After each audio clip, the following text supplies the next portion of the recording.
Graça e paz. Eu sou o vosso irmão em Cristo, Gregório Louveira. Hoje nós vamos estudar e finalizar o capítulo 2 do livro de Colossenses, onde eu comentei até o versículo 13. Hoje eu quero comentar do versículo 14 até o versículo de número 23. Esse é uma passagem onde o apóstolo Paulo escreve para os irmãos da igreja de Colossenses para trazer aos irmãos uma doutrina, um alerta, um ensinamento que possa levar os irmãos a se fortalecerem na fé e também evitar os falsos ensinos. O capítulo 2 de Colossenses é um texto em que o apóstolo Paulo discute a plenitude em Cristo e a liberdade dos regulamentos humanos. Então vamos analisar o versículo 14 até o versículo 23. O versículo 14 está escrito assim: tendo cancelado o escrito de dívida que era contra nós e que constava de ordenança a qual nos era prejudicial, removeu-o inteiramente, encravando-o na cruz. Muito bem. O apóstolo Paulo, ele explica que Cristo cancelou a dívida que estava contra nós. A lei, com as suas exigências, que não podia cumprir, essa dívida foi removida e cravada na cruz, significando que Jesus tomou sobre si as nossas transgressões, livrando-nos da condenação.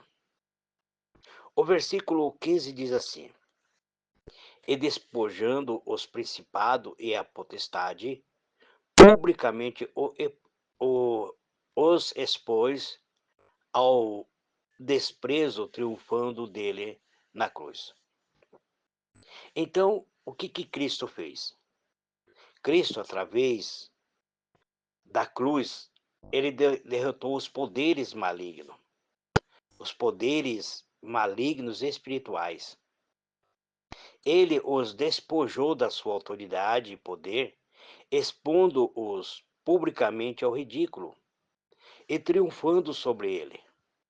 A cruz, que parecia ser um símbolo de derrota, tornou-se um símbolo de vitória. O versículo 16 está escrito assim: portanto, ninguém vos julgue pelo comer ou pelo beber, ou por causa dos dias de festa, ou da lua nova, ou dos sábados.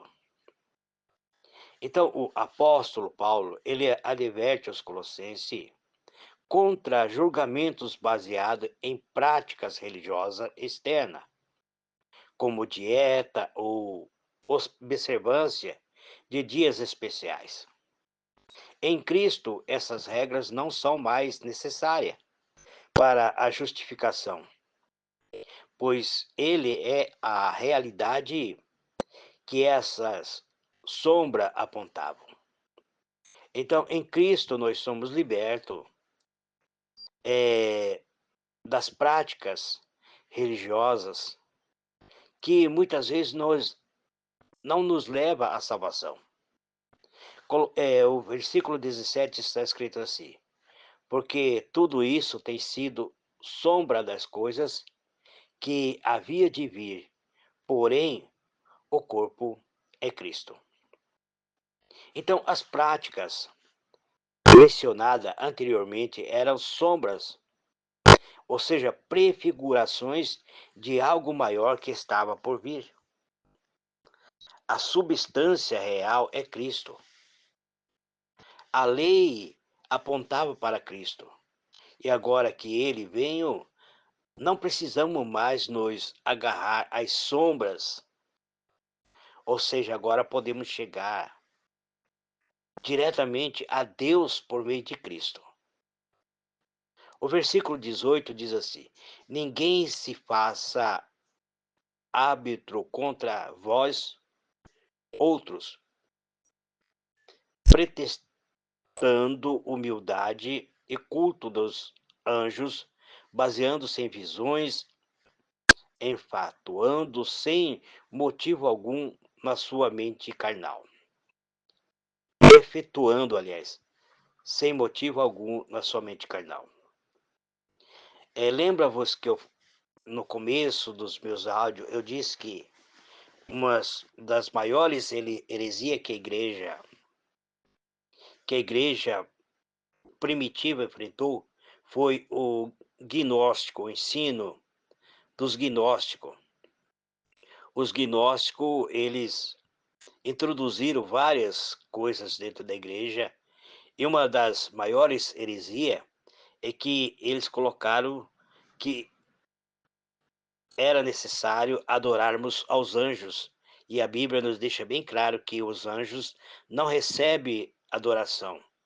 Eles são servos, são conservos para ministrarem em nossa vida, para que assim possamos chegar até a presença de Deus. Então, Paulo alerta contra aqueles que se colocam como juízes, alegando uma espiritualidade superior por meio de prática como o culto aos anjos ou alegadas visões. Esses indivíduos, apesar de aparentarem humildade, estão na verdade cheios de orgulho carnal. Muitas visões que hoje as pessoas têm, muitas revelações que hoje as pessoas recebem, não são revelações divinas, são puramente imaginações carnais. Por isso, o apóstolo Paulo alega acerca sobre essas visões. Já no versículo 19 está escrito assim: e não retendo a cabeça, da qual todo o corpo, suprido e bem vinculado por suas juntas e ligadura, cresce o crescimento que procede de Deus. Esses falsos mestres, no período do apóstolo Paulo, e também no período de hoje, esses falsos mestres não estão conectados à cabeça que é Cristo. Somente estando ligado a Cristo é que o corpo, ou seja, a igreja de Cristo, pode crescer com o crescimento que vem de Deus. Desligar-se de Cristo é perder a verdadeira fonte da vida espiritual. Ou seja, quando nós desconectamos com a verdadeira vida, perdemos a capacidade de termos uma vida espiritual. O versículo 20 diz assim: se morreste com Cristo para os rudimentos do mundo, porque como se vivesses no mundo vos sujeitais às ordenanças. Então Paulo, ele lembra aos irmãos de Colossenses que em Cristo eles morreram para os rudimentos do mundo, ou seja, para as regras e regulamentos humanos. Portanto, não faz sentido se submeter novamente a essas ordenanças como se ainda estivéssemos sob o seu domínio. O versículo 21 diz assim: não toques, não proves e não manuseia. Então, os ensinos gnósticos, ele tinha todas essas doutrinas dizendo: essa aqui você não pode tocar, essa aqui você não pode provar, esse você não pode manusear. Então, estes são provavelmente regras que os falsos mestres impunham. O apóstolo Paulo enfatiza que essas proibições são meramente humanas e não têm poder para aproximar alguém de Deus ou para vencer o pecado. Inclusive, aqui entram os uso e costume. Muitas pessoas dizem: você é crente, você não pode se vestir dessa maneira. Ah, presbítero Gregório, eu vi você fazendo uma caminhada de short, tênis e a regata. E você não pode usar isso porque você é crente. Onde que está isso na Bíblia? O apóstolo Paulo diz que esses gnósticos dizia: não toque, não prove, não manuseie e até mesmo não se vista desta maneira. Então, o versículo 22 diz assim: os quais toda perece pelo uso segundo os preceitos e doutrinas de homens. Então o apóstolo Paulo diz que essas coisas são uso e costume, são preceitos e doutrinas dos homens.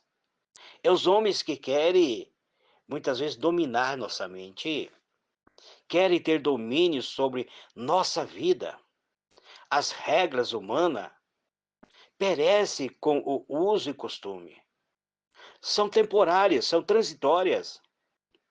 Ele se baseia em tradições e doutrinas humanas e, portanto, não tem valor eterno ou poder para a salvação.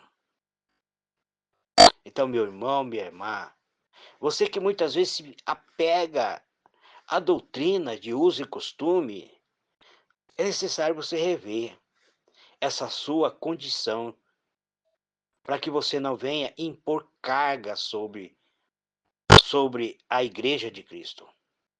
O versículo 23 está escrito assim: tais coisas, com efeito, têm aparência de sabedoria, como o culto de si mesmo, e de falsa humildade, e de severidade com o corpo, mas não tem valor algum contra a sensualidade.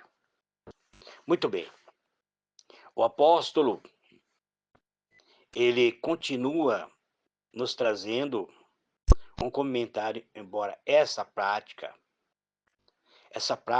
possa parecer sábia, essa prática possa parecer espiritual, na verdade são vazias e ineficazes. Elas não têm poder real para combater os desejos da carne. Você pode estar coberto dos pés à cabeça, mas dentro da tua mente você imaginar, você ter desejos carnais. Você pode vestir uma veste que tampa todo o seu corpo, mas a sensualidade está na sua mente, no seu olhar, no seu coração. A verdadeira transformação só pode ocorrer por meio de uma vida em Cristo, não através de regulamentos humanos. Então, meus irmãos, esse trecho de Colossenses nos lembra da suficiência de Cristo na liberdade que temos nele. Através de Cristo somos completos e não precisamos de práticas exteriores para alcançar a salvação, ou mesmo para alcançar a santidade. A salvação e a santidade, ele não está na maneira de você se vestir, não está na maneira de você olhar. O que está é em seu coração, dentro da tua mente. Você pode receber a graça de Deus, ter uma transformação interior. Eu tenho o costume eu estou com 63 anos, vou fazer 64 anos. Eu tenho o costume de fazer a minha caminhada. E geralmente, quando faço minha caminhada, eu visto um short, uma camiseta regata, um tênis. Campo Grande, geralmente, as temperaturas são em torno de 38, 40 graus. E muitas pessoas me encontram na rua quando veem eu de short, camiseta, alguns nem me cumprimentam porque não sabe, pensa, o Gregório desviou, né? Embora eu não pertença a nenhum ministério, eu pertenço a Cristo. Eu sigo o caminho, porque Jesus diz: "Eu sou o caminho, a verdade e a vida. Ninguém vem ao Pai a não ser por mim".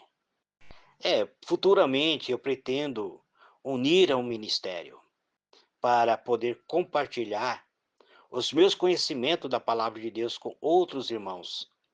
Mas até agora eu não tenho ministério da qual eu congrego. Que Deus vos abençoe, amado. Grande abraço e que a graça e a misericórdia de Deus seja nosso escudo. A Amanhã eu estarei dando um intervalo, amanhã e domingo provavelmente estarei dando intervalo. E segunda-feira eu vou começar a campanha de 3 dias. Ainda não sei qual é a campanha que eu vou fazer.